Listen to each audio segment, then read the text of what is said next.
no se ve nada, ¿eh? Compartida no está, ¿eh? No. ¿No ven las diapositivas? No, para nada.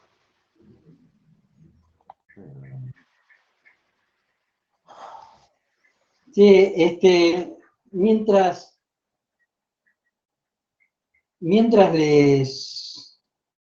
a ver si podemos rescatar de lo que estuvimos viendo, darle un poco de orden. Ustedes, el tema del circuito bancario financiero en donde el dinero pasa por los bancos, el banco da préstamos, esa plata empieza a circular por el circuito comercial industrial y en un determinado momento vuelve al banco. El banco vuelve a prestar. Eso que es generar, dar préstamos, generar actividad económica, volver ese dinero en algún momento a los bancos y volver a prestarse, eso se llama, lo van a ver con Amadeo, se llama generación secundaria de dinero. ¿Sí? Lo que sucede es que el banco no puede prestar todo lo que tiene, con la idea de generar algún tipo de seguridad para los depositantes. Hay una cosa que se llama el encaje bancario, y el encaje bancario lo que dice es, el banco tiene que reservar de sus depósitos el 20%. Digo 20% porque suele ser, pero es un número variable, ¿no?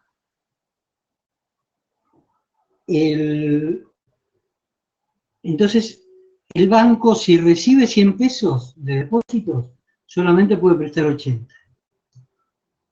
Y esos 20 que le quedan son algo así como un resguardo para que si alguien va a pedir la plata va a estar. Sucede que hay muchas cosas que generan riesgos, que también lo van a ver con Amadeo, el tema de los riesgos bancarios, y uno de los riesgos es la poca confianza que los depositantes tengan en el sistema financiero. Lo que pasa, si sucede eso, es que el banco cuenta con que la plata que le van a ir a pedir por día es un porcentaje. Pero si en algún momento hay desconfianza, ese porcentaje de gente que va a ir a pedir su plata es mayor. Con lo cual, no va a poder responder ni siquiera con el 20% que se tiene que tener guardado. Esas serían las corridas bancarias. Y ahí está la corrida bancaria, ¿no? Con los efectos nocivos que deberían tenerse. Por lo general, si hay una corrida industrial en donde hay una empresa que no puede pagar, el tema es que quien quiebra es la empresa. En el caso de los bancos, deberían quebrar también los bancos. Pero hay dos problemas.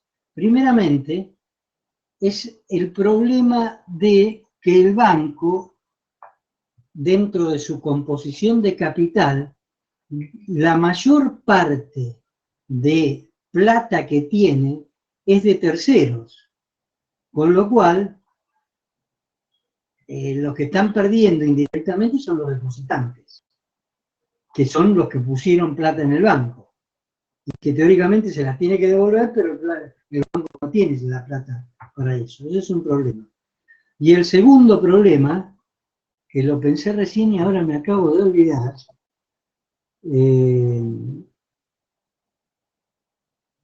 es la incidencia que tienen los bancos y el sector financiero en la economía de un país.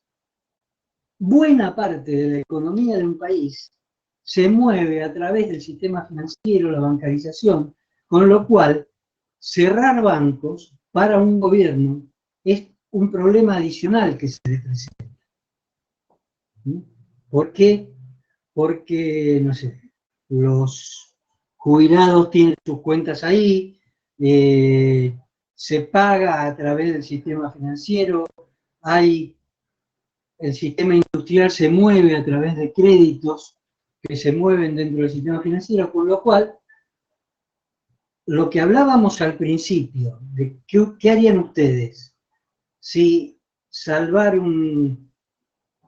canalizar la plata del sector industrial al sector financiero, ustedes me decían el sector industrial, porque eso movía la economía. Sin embargo, el tema tiene mucho poder de lobby, el sistema financiero, porque es un intermediario en el mercado comercial e industrial que tiene un país. Entonces, cerrar bancos implica ganarse un problema y saber eso hace que los gobiernos tengan ciertas consideraciones que han llegado en su momento en el país a ser los responsables del gobierno por las quiebras de los bancos. O sea, los depósitos son garantizados en un 90%, se decía, por el Estado. Entonces, fíjense ustedes cómo, en el marco de todo lo que estuvimos viendo hoy, las variables que se juegan son muy complejas, tanto para los sistemas financieros que tienen poder económico, y por el otro lado, por el sistema, básicamente eso, el sistema financiero es alguien que tiene un objetivo comercial, los bancos comerciales, pero además son empresas en ese sentido que tienen muchos más privilegios que algunas otras. ¿Mm? Por estas razones que les estaba diciendo recién. Además, ahí estuve leyendo un artículo que actualmente en el marco de la globalización, también con excedentes económicos, los bancos, cuando tienen plata que no pueden colocar, como decían hoy, que no había demanda de plata, lo que hacen es invertir, y no solamente en bonos, inversiones especulativas financieras, sino que ya empiezan a invertir en empresas y compran empresas de determinados sectores. Con lo cual, es probable que a futuro todo lo que son concentraciones de bancos, empresas, fíjense que todos los bancos por lo general tienen empresas dentro de su grupo y van a tratar seguramente de beneficiarlo. Con lo cual, todas las variables estas son muy complejas, no es que una sola cosa que se determine, bueno, porque si no, los gobiernos exigirían a los bancos que hagan tal cosa, ¿por qué no lo hacen? Si les conviene políticamente. Porque hay un montón de otras cosas que están más cerca del arte de la negociación y no de la lógica de los negocios, ¿no? Linda frase para terminar y darle entrada a Amadeo. Bueno, a ver si podemos... ¿Me escucha, gente? Sí, perfecto. Un poco bajo, pero sí, se escucha, profe. Bueno. ¿Ven la pantalla? No, no estás compartiendo. ¿No? No, a ver, esperen un segundito.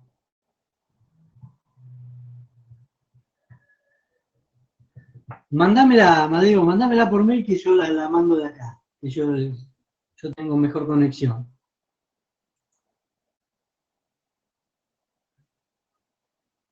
¿Tampoco ahora? No. No. Sigue sin verse. Bueno, entonces te la mando. Dale, dale.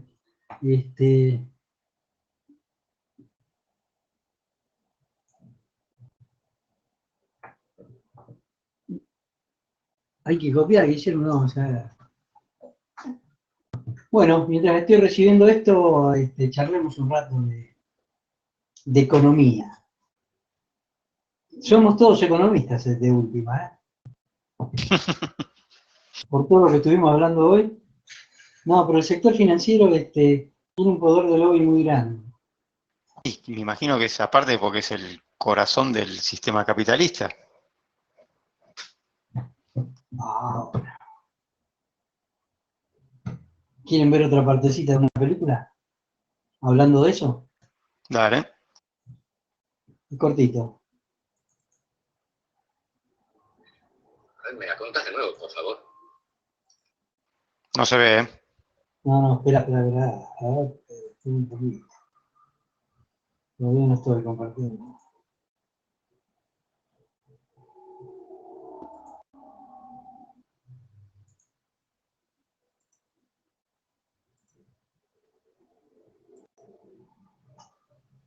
¿Qué es ¿Ahí? el Plaza Dulce?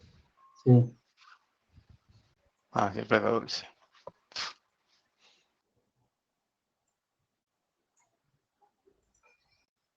¿Sabéis lo que es realmente difícil, querido Bonifati, Carlos Teodoro? Es asumir que estamos entrando a un nuevo país, pero un país nuevo de verdad. ¿Entendés? Se trata de un enorme cambio porque estamos entrando al mundo. ¿Qué hago si tenemos que vender el país? ¿Qué hago? ¿Hacer trabajar la guita? ¿O meterte a importar? Ya, yo. ¿Y yo qué sé de eso? Mira lo que dice. No, viejo, no. Maquinarias son maquinarias. Botiquines son botiquines. Están ahí, la podés ver, la podés tocar. ¿Qué importa? Finalmente, es imperativo contestar esta pregunta. ¿Qué necesita el ciudadano común? There's one answer only. Freedom. Complete freedom. Freedom in the full meaning of the word. Solamente hay una respuesta. Libertad. Libertad completa. Libertad en el pleno sentido de la palabra. If we want a free world, we must fight for a free economy. Si querer un mundo libre, Franco, tenemos que luchar por una economía Esperá. libre.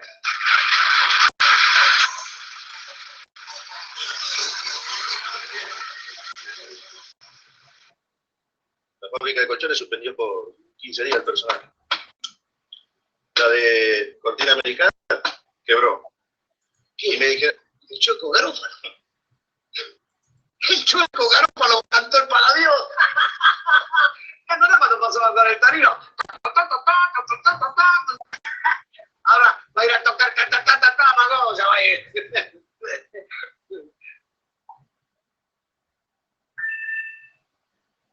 Don Rubén, Cobrate. ahí tiene. ¿Qué es esto? Bolsas para basura. Dice que si no las quiere, las lleve de vuelta. ¿Plata? No hay. Bueno, ¿te llegó? a ver, espera.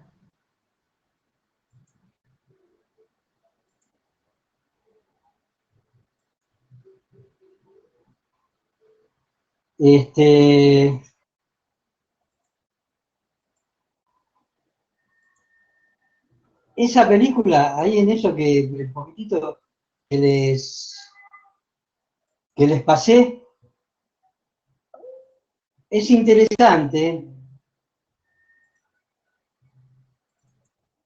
Es interesante porque plantea lo que es la contraposición de lo que es un sistema neoliberal financiero con lo que es un sistema productivo, que es un poco de lo que estábamos hablando recién, ¿no?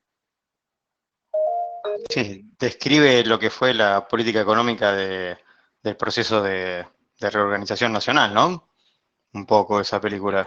Sí, es del 78. Ah.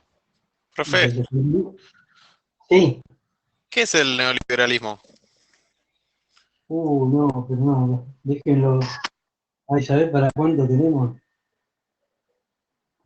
No, está bien, pero como la película supuestamente lo explica, por eso pregunto. No, No, no lo vi en la película, por eso. El tema es una economía que deje libre, ¿viste? Dice, si queremos una nación libre, tenemos que pelear por una economía libre. El tema es sin intervención del Estado. No es tan... No estoy resumiendo mucho, pero digamos que el liberalismo, con su concepción nueva que es el neo, deja que la economía se autorregule todas sus variables en función de darle libertad a los elementos que actúan en la economía. Contrapuesto con eso está el tema de el Estado como regulador, ¿sí? Interviniendo en la economía para orientarla a donde quiera. Pero bueno, es más complejo que eso, ¿no? Eso es más como el keynesianismo. El keynesianismo es eso. Orientarla o ponerle un poco de balanza, porque si dejas que el mercado maneje todas las variables, obviamente que nosotros, el empleado, todo lo que es, o las pequeñas empresas, terminan siendo casi esclavas. Hay grados de intervención que van desde el cero ¿Esclavos de intervención. quién, perdón? Del mercado. No, esperen un poquito. Pero el mercado es algo que no existe, es un ente que no existe. La mano, pero Adam Smith hablaba de la mano invisible del Estado.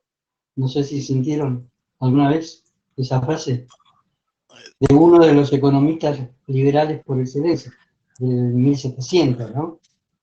Pero escúchenme una cosa.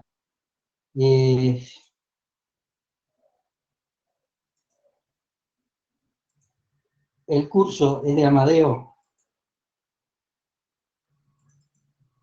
¿Ahora ven las diapos? Sí, perfecto. ¿Esto es Amadeo?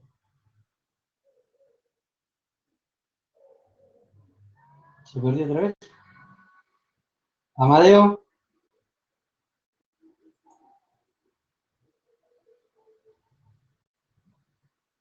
Bueno. Amadeo, ¿escuchás? ¿Lo perdimos otra vez?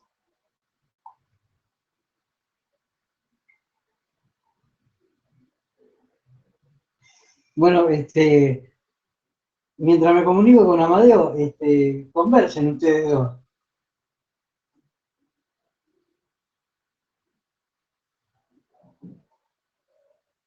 ¿Quiénes eran los que propusieron el tema?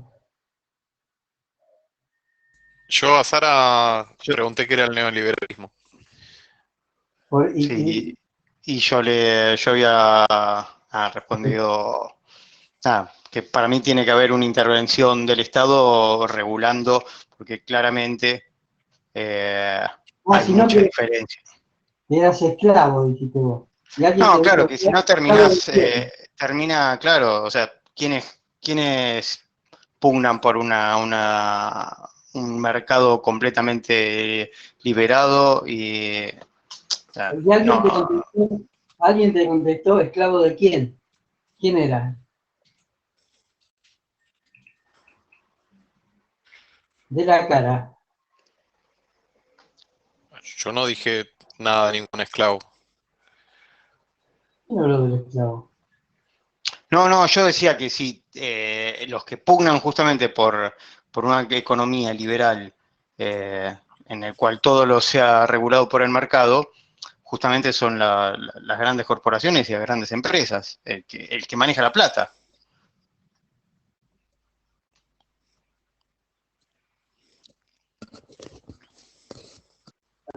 Lo que se dice por ahí es que... Me estoy comunicando con Amadeo.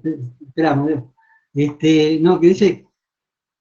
Lo que se dice por ahí es que la autorregulación se va a dar automáticamente dentro de lo que son los mercados financieros, del trabajo, productivo. Y la mano invisible del Estado va a ser la que va a regular las cosas de la mejor manera. Profe, En teoría, ¿no? Lo de la mano invisible que dijo Adam Smith no era sobre el Estado, era del mercado. O sea, el mercado se lo ve como una mano invisible.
No, lo que les decía es que, en teoría, está hablando ahora, en teoría, lo que dice la teoría de Adam Smith, la libertad el mercado tiene manos invisibles que hacen que los distintos mercados que hay dentro de la economía se autorregulan, llegando al óptimo en cada uno de los mercados que hay. Cuando hablo de mercados, hablo del mercado del comercio, de la mano de obra, del mercado financiero, y todos esos van a llegar a una excelencia como consecuencia de no intervenir, porque existe esta mano invisible que los regula de la manera más eficaz.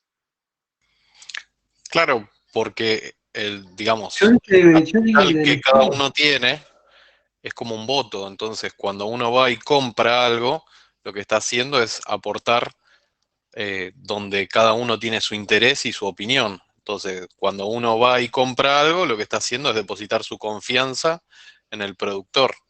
Y por eso es que se autorregula solo. ¿Y es así?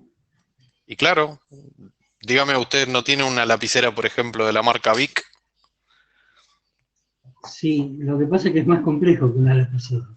El tema es Sí, está que bien, pero algo tan intervienen básico dentro como del una mercado, lapicera, pero pero digamos, algo tan básico como una lapicera, no, lo que digo es que hay, no sé si existen una participación en las mismas condiciones de todos los integrantes de la economía. Por lo general, aquellos que tienen posibilidades monopólicas son los que imponen cosas y no se ven autorregulados.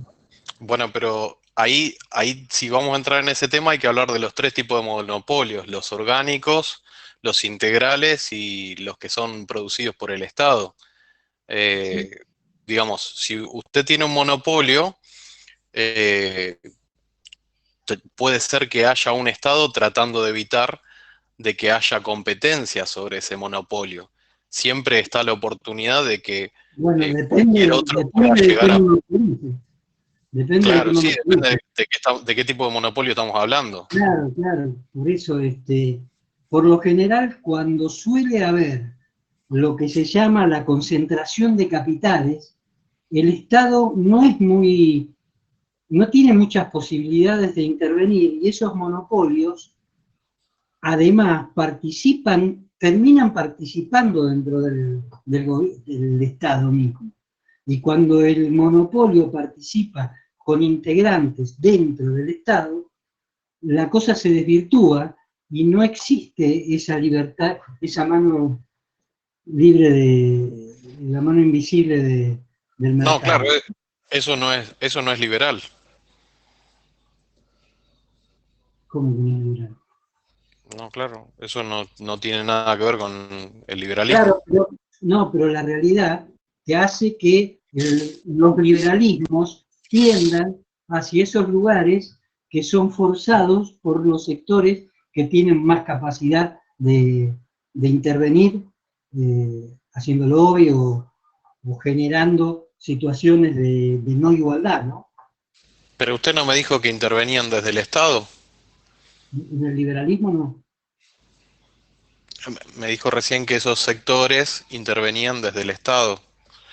No, eso es cuando participan dentro del Estado a través de, qué es eso, de este tipo de Shell que participaba en el gobierno y se le daba una serie de privilegios a Shell en Aranguren. Aranguren, exacto. Sí. De lo que estaba de Pharmacity. Entonces, cuando el Estado mismo empieza a hacer una gerencia de participantes de otros integrantes que son del sector privado, se desvirtúa la posibilidad de poder intervenir, ¿no? Bueno, bárbaro, hasta ahí estamos bien, pero eso no tiene que ver en nada con liberalismo. Y sí, porque por lo menos en los términos en lo que te estaba diciendo al final, la posibilidad que tienen ciertos sectores por privilegios de lobby de varias cosas, o generar o no participar en el gobierno y generar un sector de privilegio, como tienen los sectores financieros, o cuando no pueden, no tienen políticas convenientes, lo que hacen es generar situaciones para que sus integrantes participen desde adentro, ¿no? En ese sentido, digo que ahí entró Madeo, ¿no? Pero no se lo escucha. Se perdió otra vez la voz, ¿no? Si no escuchaste, no se lo No, escucha. no se escucha. Se ve la pantalla compartida, pero no se lo escucha. ¿No ves? Hacemos una triangulación.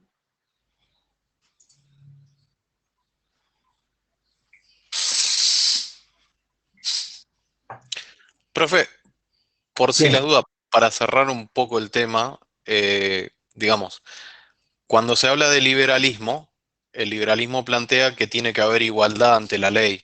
Los privilegios están más del lado de una política absolutista, normalmente. ¿Por qué? No, yo no estoy de acuerdo con eso. Pero Por lo estamos menos, diciendo básicamente Como lo el que, caso de que la Venezuela, de teoría, última. o por lo o sea, menos estamos que diciendo que el liberalismo no funciona porque va a haber teoría, gente corrupta en el gobierno que va a intervenir en el mercado. Es justamente lo opuesto al liberalismo. no, pero de lo que decía recién, no, disculpen que no escuché la última parte, pero yo lo que digo es que cuando se generan concentraciones de dinero, la situación de tener igualdad de condiciones iniciales para todos los operadores en la economía no es tal como se dice. No es posible aplicarla, por decirlo de alguna manera. ¿Eh? Bueno, pero no es una consecuencia del dinero esa, profe. De la concentración del dinero, no del dinero en sí, de la concentración del dinero.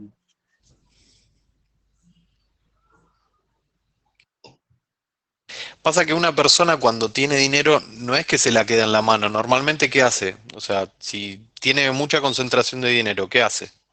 No, pero yo no hablo de personas, hablo de Bueno, corporaciones. grupos empresarios, supóngase, si tienen mucho dinero, ¿qué hacen normalmente? Especulan financieramente para sacar el mayor provecho. Sí, perfecto, eso lo hacemos todos, pero normalmente, o sea, uno en la plata no se la queda ahí en una moneda. Normalmente lo que hace es invertir, ¿o no? Invertir productivamente no. ¿Cómo no? Productivamente no. Yo hablo de que la especulación financiera no es productiva. Productiva en el mercado. Ahora sí, Está bien, pero ¿invierte o no invierte? no mueve la economía, digo, la economía real. Pero la pregunta es, ¿alguien que tiene mucho capital invierte o no invierte?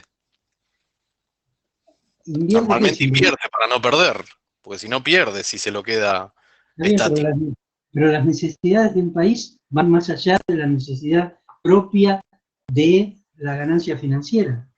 Está bien, pero a lo que voy es que normalmente, usted me estaba diciendo que cuando hay alguien que tiene mucho capital, normalmente crea alguna desvirtuación de la economía por corrupción. No le terminé de entender la idea. No por corrupción, no por corrupción necesariamente, también puede ser por corrupción, porque manda la plata y no paga impuestos, porque tiene posibilidades muy diferentes a las que tiene alguien que tiene un sueldo de, qué sé yo, 300.000 pesos, por decir un sueldo alto. Lo que pasa es, por ejemplo, tiene la posibilidad de comprar, como dicen que pasó la semana pasada, intervienen en la economía comprando magnitudes importantes que contrapesan cosas de lo que son las necesidades de los gobiernos, ¿no? Pero dejémoslo a Amadeo, dale, no me cierro a pasar lo que quiero. Pero no, está bien, profe. ¿Me escuchan? ¿Estás ahí? Pero sí, recién había aparecido el... me apareció un mensaje que dice que hay problemas de audio. Pero Sí, ustedes me escuchan. mirá, decirle que sí. Sí. Sí, no, sí, se te escucha, recién había aparecido la diapositiva. ¿Y ahora no está? No. O tenés audio o tenés diapositiva, Amadeo. No pretendas. Bueno, ¿la podés poner vos, la diapositiva? ¿Y yo voy hablando? Hola. Sí, déjame ver una cosa.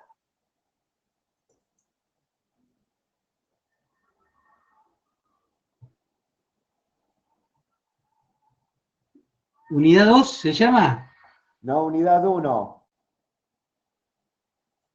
Unidad 1 se llama. ¿Producto bruto? No, andate a la 18. Producto bruto es la 1. La 18 es la última. ¿No dice bancarización, concepto? No, bancarización es la 2.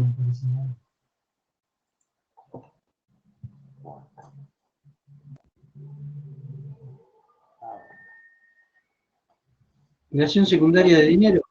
Bueno, deja eso. Dale.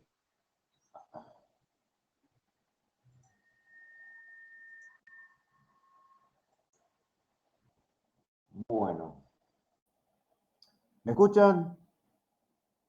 ¿Me escuchan? Sí, se profe, escucha. se escucha. Bueno, vamos a ver un tema que es por qué la importancia de los bancos, ¿sí? Y esto se produce por un mecanismo que comentó Franco en la primera parte, que se denomina creación secundaria del dinero, ¿sí? La cosa es así.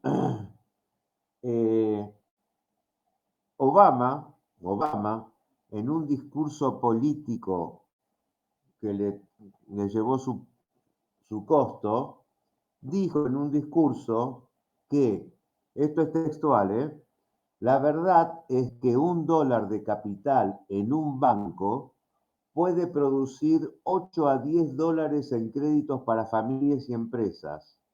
Un efecto multiplicador que finalmente puede acelerar el crecimiento económico. ¿Qué fue lo que pasó?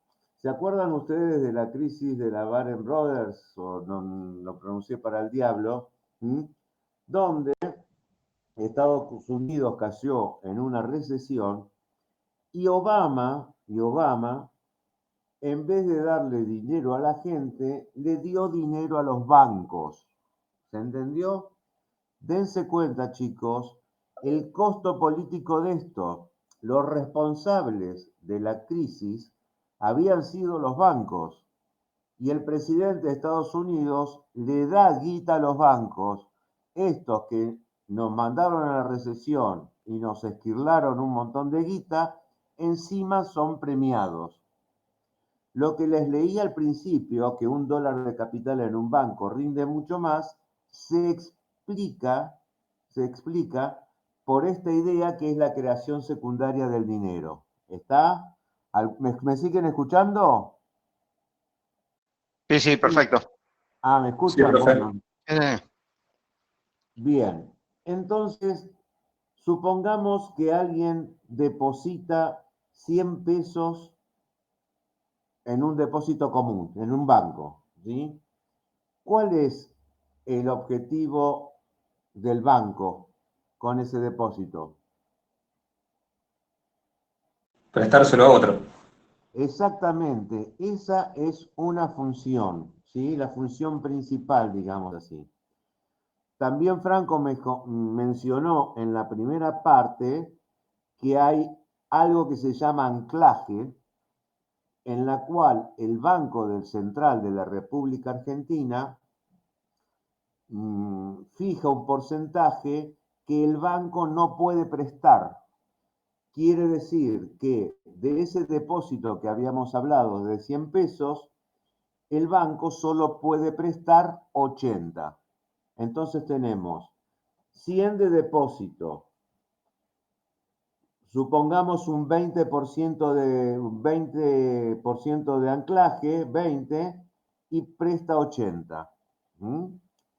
La pregunta es, ¿qué pasa con esos 80 que el banco dio en préstamo a X? Físicamente, ¿qué es lo que sucede?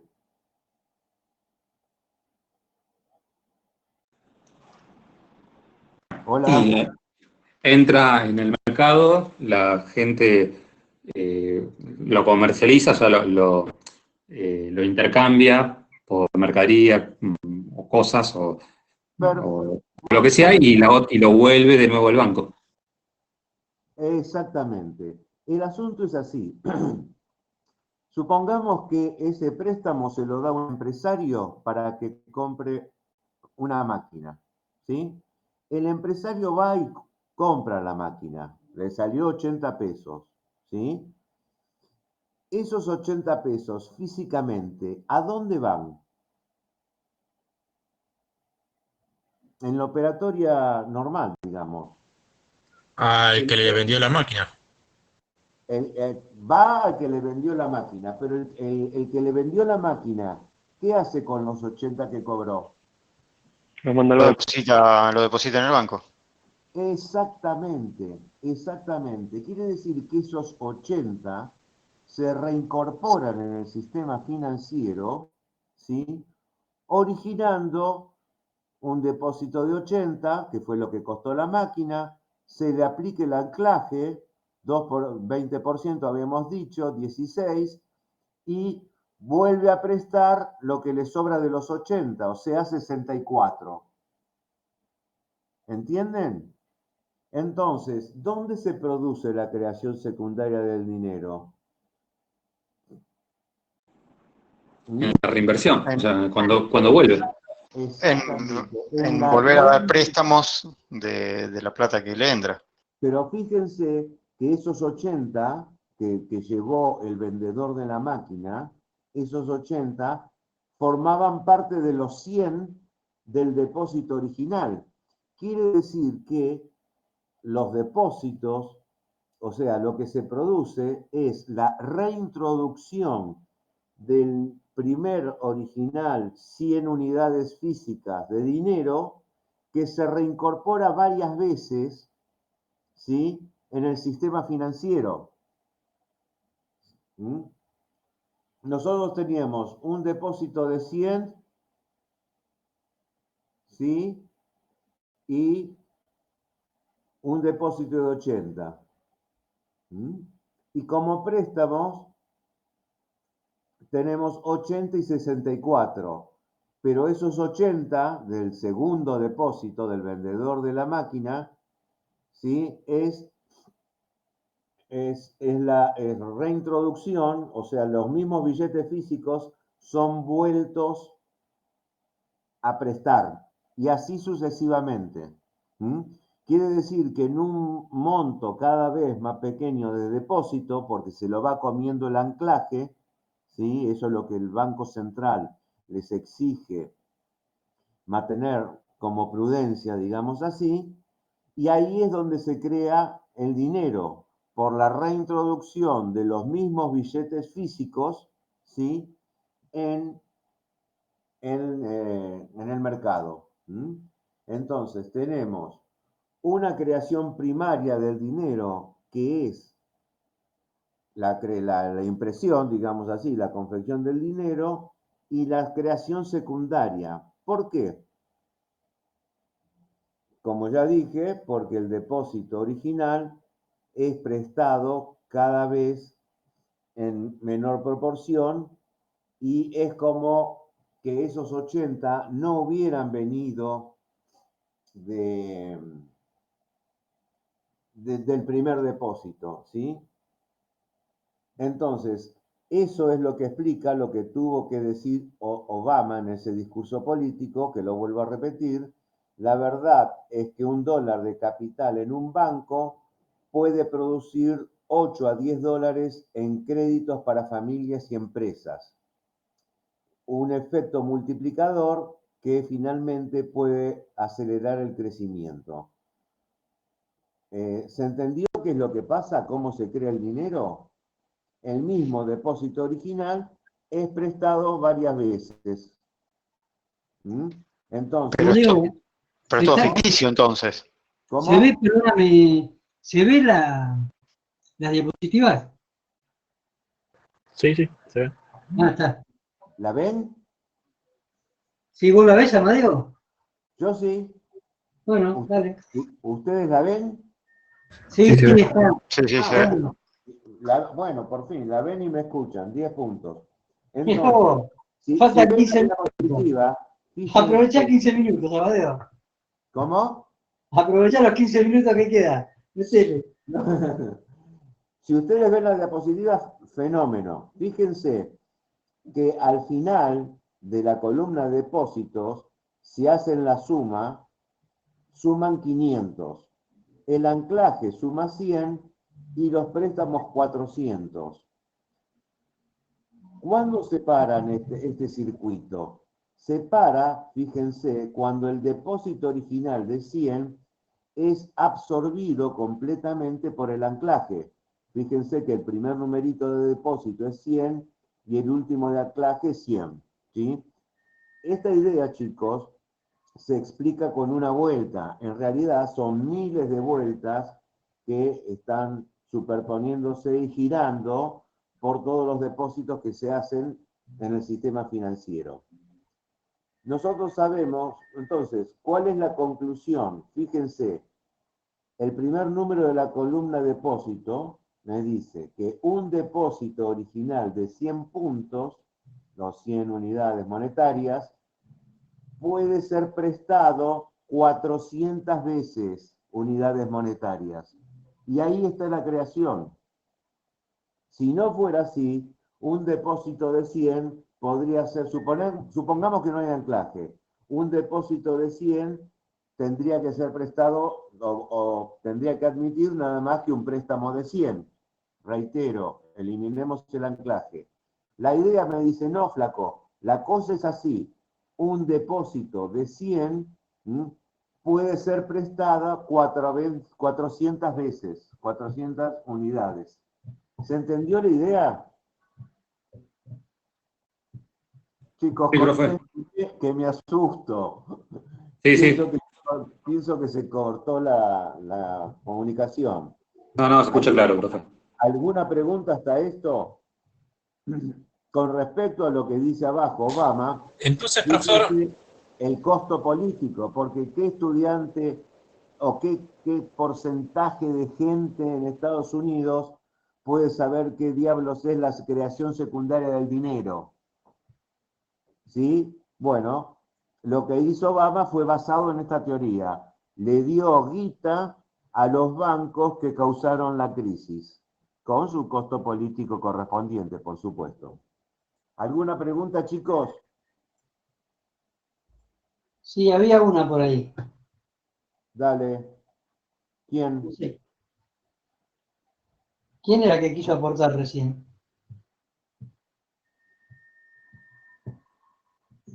Vamos, anímese. ¿Nadie? Sí, y después depende, siempre un depósito de 100 va a generar una generación secundaria de 400.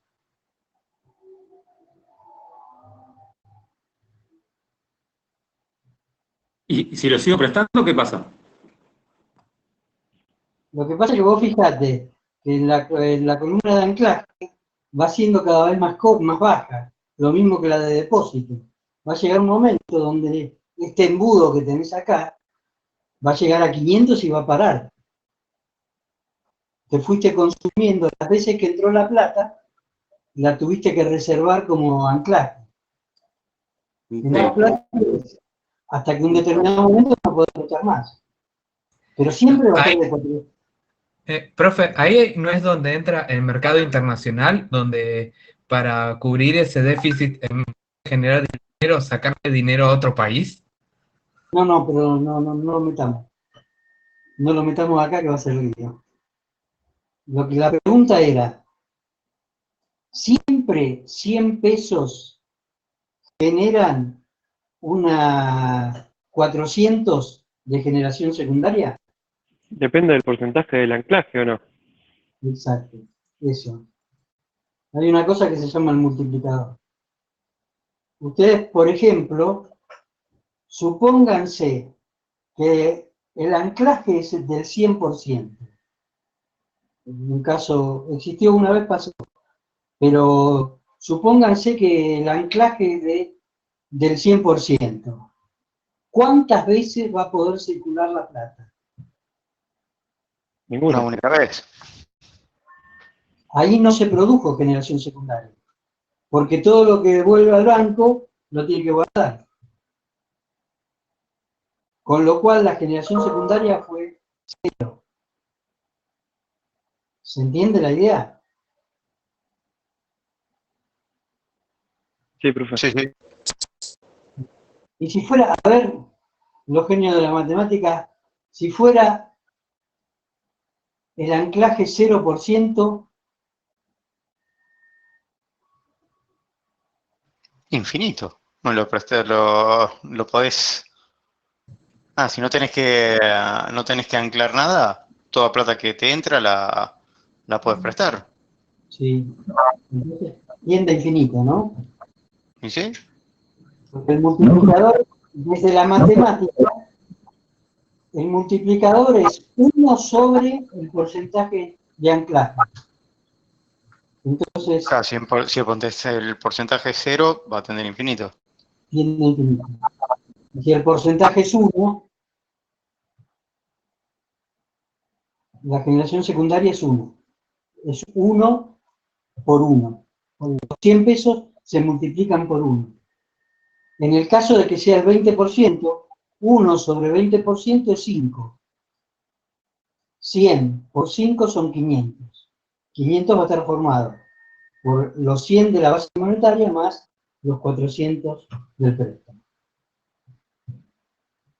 Paso a la siguiente, Amadeo. ¿Alguna pregunta, chicos?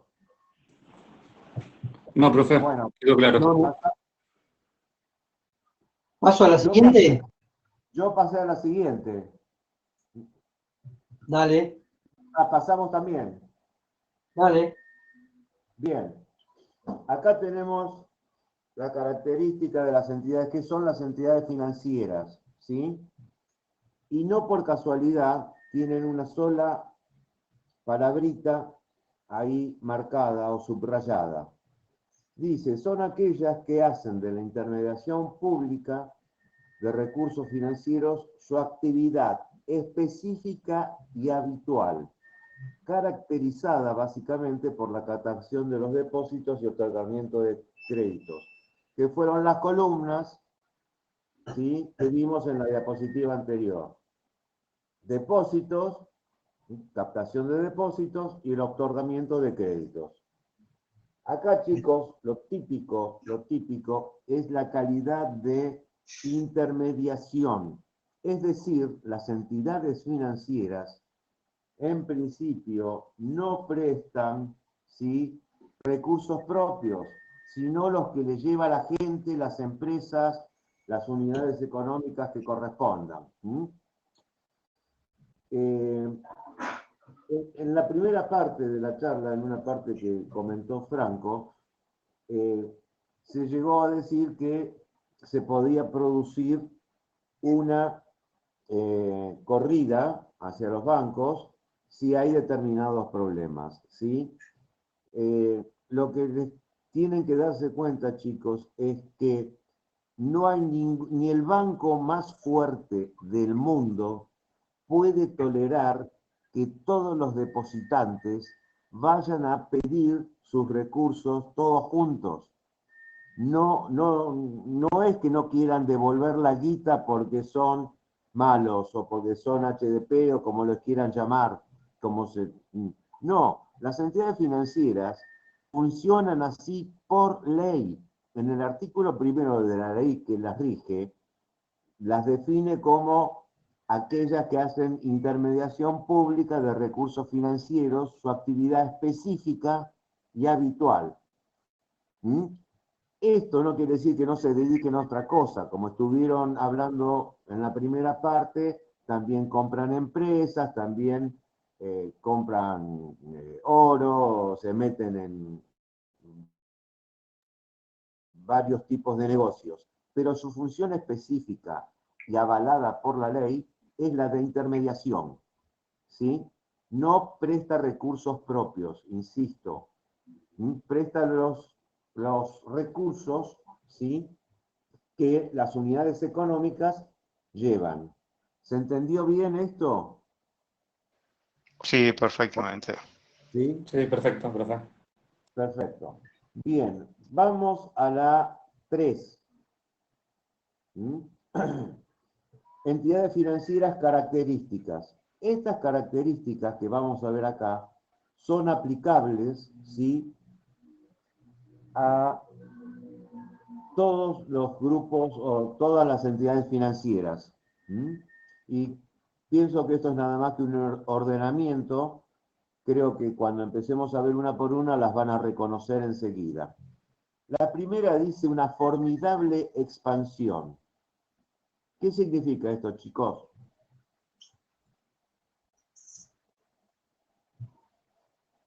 ¿Ustedes ven, sienten que las entidades financieras se expanden? ¿Y qué sentido tiene esa expansión? Amadeo, Sí.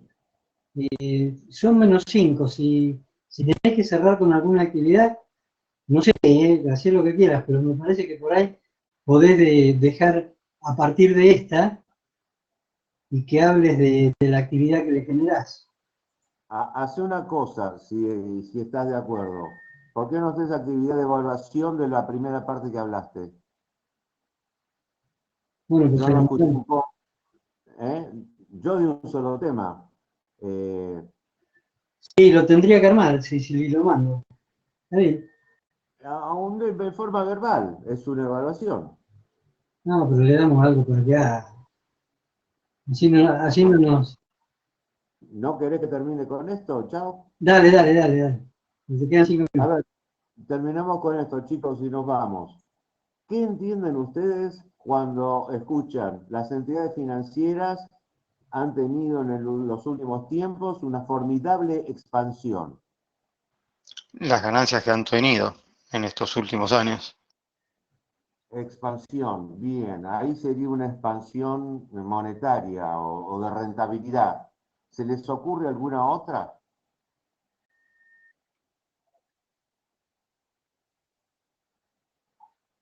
Eso está en el punto 4. Formidable expansión. Alguien dijo rentabilidad, están ganando mucho, cosa que es cierto, ¿sí? Pero ¿qué otro tipo de expansión puede haber? En diferentes negocios. Bien, eso va en el segundo punto. Puede Pero ser que, perdón, puede ser que esté asociado también a que ahora la gente usa el dinero más en forma digital, por ende siempre se mantiene en el banco. Eso va en el tercer punto. Chicos, expansión geográfica. Expansión geográfica. Expansión por rentabilidad y expansión por geografía. Hoy, en los últimos 10, 15 años, bueno, no importa. Expansión se refiere básicamente a la parte de rentabilidad y a la expansión geográfica. Yo no sé si se acuerdan, pero hace un tiempo atrás, ¿sí? Había una propaganda en TV donde en un pueblito de Salta o de Jujuy o de por ahí, iba una collita, ¿sí? Con un pañuelo y llevaba la guita, y la calle era de tierra.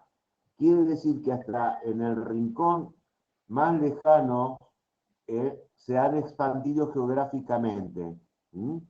La propaganda era una cosita que iba al mostrador del banco, abría un pañuelito y depositaba dinero. Insisto, Coya, la calle de tierra del banco, así que si se han expandido esos lugares, se imaginan. Vamos a la segunda, ampliación de operaciones.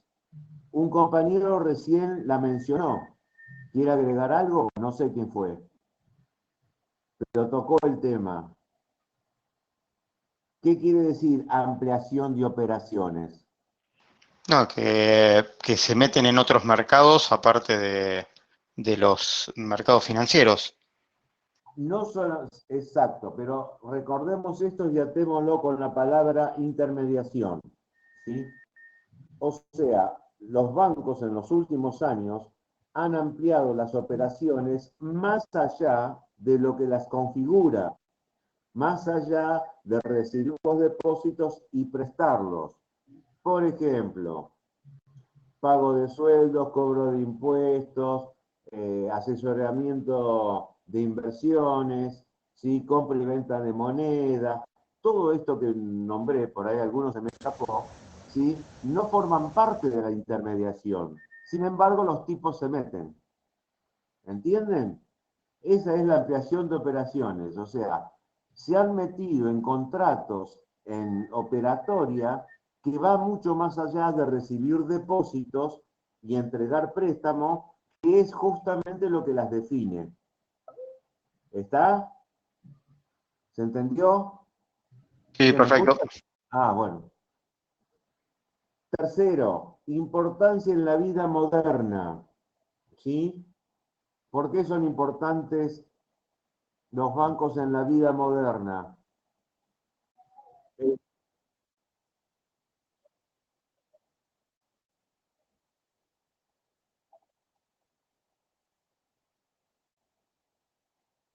Muy bien. Hay dos actividades que serían totalmente diferentes si no existieran los bancos en la vida moderna. ¿Se dan cuenta cuáles son?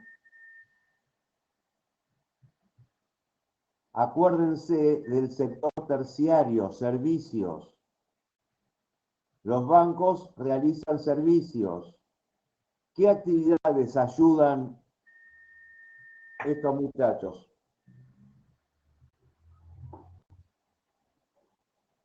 ¿Qué actividad económica, de qué rubro son fundamentales?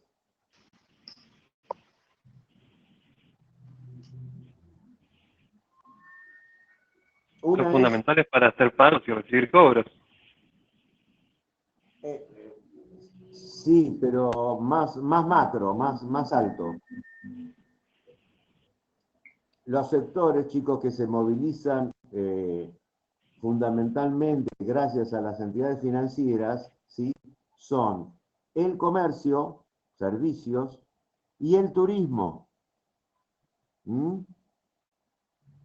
Sin la intervención de las entidades financieras, las cosas serían mucho más calmas, ¿sí? Todo esto de la globalización en todo el mundo viene por la parte comercial y desde el punto de vista cultural también por la parte de turismo. ¿Mm? Son dos actividades que, de no existir las entidades financieras, serían totalmente distintas. ¿Mm? ¿Por qué es importante, por ejemplo, y para ejemplificarlo y no hablar tanto en abstracto, por qué es importante para comercio un banco?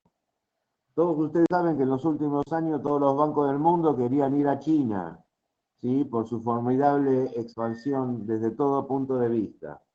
Supónganse que yo soy un argentino que tiene 500 pares de zapatos y los pongo en internet para vender, ¿no? Y aparece un coreano que dice, Amadeo, yo te los compro. Y Amadeo, ¿qué piensa? Bueno, coreano, mandame la guita. ¿Y el coreano qué va a decir? Amadeo, mandame los zapatos. Cuando entra el banco en el medio, es como que se hace garante de que Amadeo tiene los 500 pares y el tipo tiene la guita para pagar. Por eso se facilita mucho, ¿sí?, la comercialización de las cosas, porque están los bancos en el medio, o financiando, o controlando, o mirando. ¿Se dan cuenta? Si no, volvemos a lo que dije antes, el coreano me va a decir, Amadeo, mandame los zapatos, y yo le voy a decir al coreano, mandame la guita. Con el banco en el medio se liman desconfianzas, por decirlo de alguna manera. Y la otra que habíamos hablado, que era del turismo, ¿sí? Ustedes saben que en casi cualquier país, o en muchos países, ¿sí?, nadie lleva guita, se trabaja todo por los bancos, ¿sí? ¿Quién va a viajar con, no sé, 20.000, 30.000 dólares en el bolsillo? Alguno se va a arriesgar, pero con el banco no hay ningún riesgo. Por eso es la importancia en la vida moderna, fundamentalmente comercio y turismo. ¿Se entendió, chicos? Sí, perfecto, Sí, profe. Sí, perfecto, profe. Bueno, hacemos una más y la próxima clase termino con las otras tres porque son importantes. Mayor Bien. variedad de entidades, ¿sí? Esto es lo que ha pasado, es que se han especializado algunas entidades financieras en ciertos grupos. Por ejemplo, bancos de inversión, ¿sí? Hay muchos de estos bancos, chicos, que son desconocidos porque no trabajan con personas físicas como nosotros. Trabajan con gobiernos, trabajan con sectores privados importantes, ¿sí? Tienen, por ejemplo, bancos hipotecarios, bancos especializados en actividad agropecuaria, bancos de inversión. ¿Mm? Son entidades, ¿sí?, que se van especializando. ¿Mm? Por eso dice mayor variedad de entidades. ¿Mm? ¿Alguna pregunta hasta acá? Hola, hola. No, profe. Correcto. Todo bien. Espera un poquitito. Franco, ¿Qué? ¿querés agregar algo? No. Bueno, chicos, nos vemos la próxima. Perfecto. Perfecto. Profe, Sí. sí, le quería pedir si podía revisar el tema de los presentes, porque algunos nos está figurando que tenemos 0% de asistencia. No No sé si a alguien más le pasó aparte de mí. Sí, a mí también. Sí, a mí Yo no también. me fijé, pero... Denme los nombres, pero no se preocupen. ¿Cuáles son los apellidos? Azara Nicolás con doble Z. Jiménez Gabriel también me había dicho que le pasó. Creo que les pasó a todos igual, ¿eh? Sí, creo que son todos. Sí, estamos todos en lo mismo. Sí, es verdad. Ahí recién entré y me fijé y 0% decía. Está bien, no, todavía no Bueno, la primera pasé. clase, No se preocupen porque no la pasé. claro, la primera clase fue por Zoom. No fue por acá. ¿Cómo? No, que digo que la primera clase había sido por Zoom, no fue por acá, entonces capaz por eso no. No quedó registrado. Es porque no las pasé. Ah, ok. Está bien. Quédense tranquilos. Listo. Ok, perfecto, profe. Bárbaro, gracias. Chao, hasta luego. Chau, chau. Chao, hasta luego. Chao. Chao, chao a todos.